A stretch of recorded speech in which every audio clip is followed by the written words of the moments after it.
سا فرمایا تھا یہ اللہ جو کامل ولی تابعیہ حضور جو غلام حضور جو صحابہ جو غلام فرمایا تھا جنہ باہر نکرن دو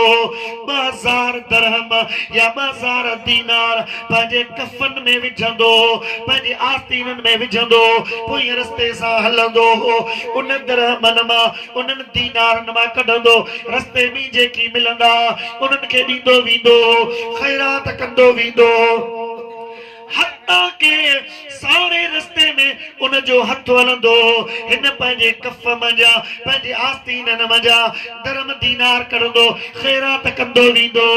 صبح کا خیرات کرے شام تائیں خیرات لے شام جو جنہ پنجے گھر موٹی دو ان کفن منجا آستینن منجا جنہ چھٹی دو تساگائی 2000 درہم واپس نکرین دا جو سبحان اللہ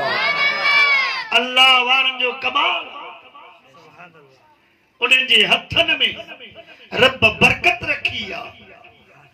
انہیں جی ونڈا انہیں جی خنفی دیا جو تنی تو ربا ونڈی داہین جو سبحان اللہ رب موتی